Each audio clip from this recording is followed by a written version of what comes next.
Mesdames et messieurs, bonjour et heureuse de vous retrouver à nouveau sur Une Minute dans le Monde depuis le studio Reiki à Madougou.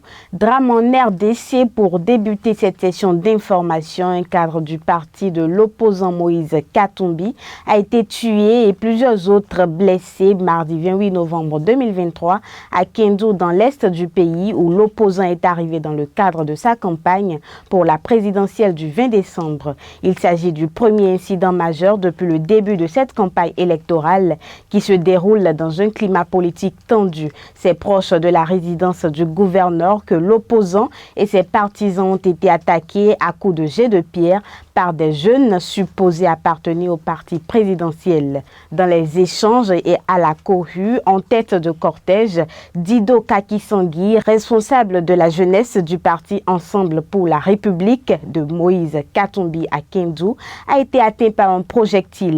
À terre, il a été roué de coups violents jusqu'à rendre l'âme, selon son parti, affirmant qu'il a tout simplement été lapidé.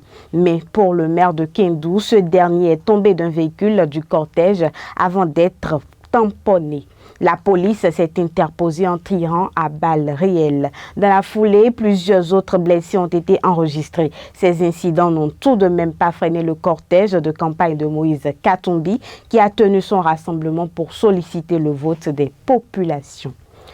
Au Togo, les autorités ont annoncé que cette année, 31 personnes, dont 11 civils, avaient été tuées en raison des attaques terroristes dans le nord du pays.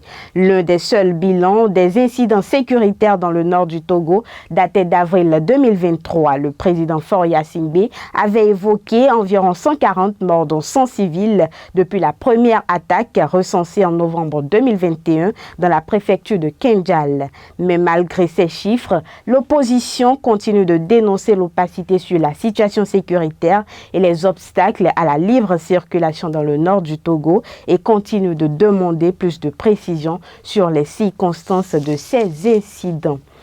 Du Togo, rendons-nous en Sierra Leone où le gouvernement parle désormais d'une tentative de coup d'État après les violences qui ont éclaté dimanche à Freetown.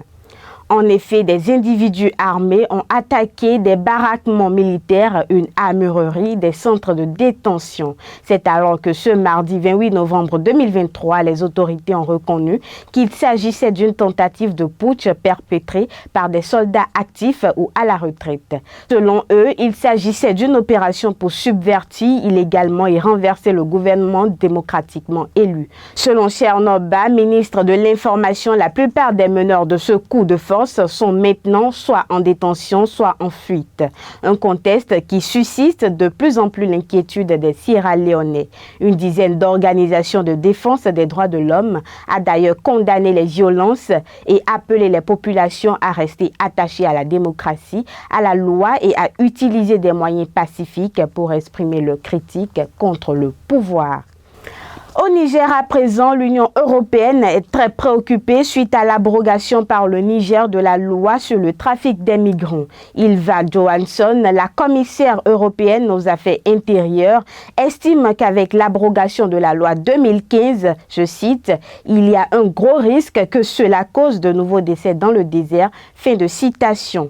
Mais pour le gouvernement nigérien, cette loi qui de fait faisait du Sahel une nouvelle frontière européenne a été votée sous l'influence de certaines puissances étrangères en rendant illicite cette activité par nature régulière, ce qui constituait pour Niamey une contradiction flagrante avec ses règles communautaires et les intérêts des citoyens du Niger. Par cette décision, la junte du CNCP rétablit une véritable économie autour de la migration qui s'était particulièrement installée dans la ville-étape d'Agadez et qui avait largement contribué à son développement.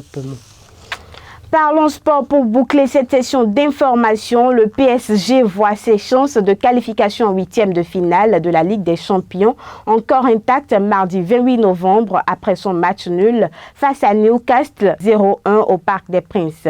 Les Parisiens et les Magpies évoluent tous deux en 4-3-3 en début de ce match. Mais à la 24e minute du jeu, Donnarumma, par exemple, de tout reproche, repousse le ballon dans l'axe et Isaac termine termine l'action d'un plat de pied imparable dans la surface parisienne. Côté Paris, après toutes les maintes tentatives sans réussite, au bout du temps additionnel, un pénalty est accordé aux Parisiens après une main d'un défenseur adverse. C'est alors que Mbappé a sauvé un précieux point à la dernière seconde.